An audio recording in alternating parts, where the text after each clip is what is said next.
নির্বাচনে এলেই দুষ্কৃতীরা প্রতিবছর মাজেদ মল্লিকের পটল ক্ষেত নষ্ট করে দিয়ে যায়।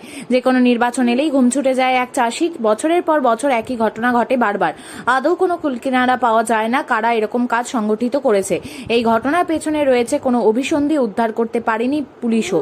বাগদা হরিহরপুর গ্রামের বাসিন্দা মাজেদ মল্লিক এদিন ভোরবেলা মাঠে গিয়ে দেখতে পান তার বিঘার পর বিঘা পটলের ক্ষেতকে বা কারা কেটে দিয়ে চলে গেছে। কোথাও কোথাও পটল, কাকরোল গাছগুলির শিকড় উপড়ে ফেলা হয়েছে।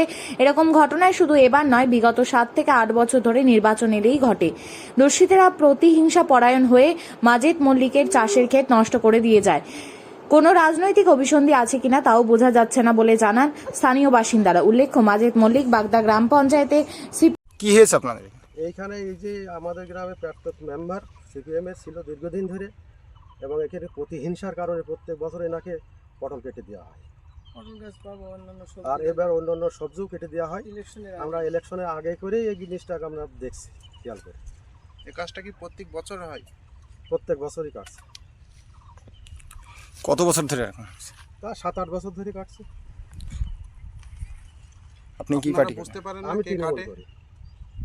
এনি আছে জমির মালিক। আপনার নাম? আমার নাম মাজেদ মল্লিক। আমি মানে এক্স মেম্বার হরিহরপুরে। তো এরকম দীর্ঘ 7-8 বছর ধরে এরকম ইলেকশনের সামনে আসলেই এক শ্রেণীর লোক দুষ্কৃতী আছে, তারা এই কাজটা করে। মানে এই পটল গাছ, বেগুন গাছ, তারপরে আপনার ওই কাকুল গাছ।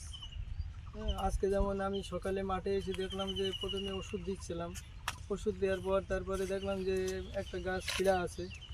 তারপরে আমি অনুভব করলাম যে কি হয়তো কোনো কিছু কি করলে, তারপরে যেই ক্ষেতের ভিতরে আসলাম তখন এসে দেখি যে আপনার পুরো একদম গাছ টোটাল কেটে দিয়েছে।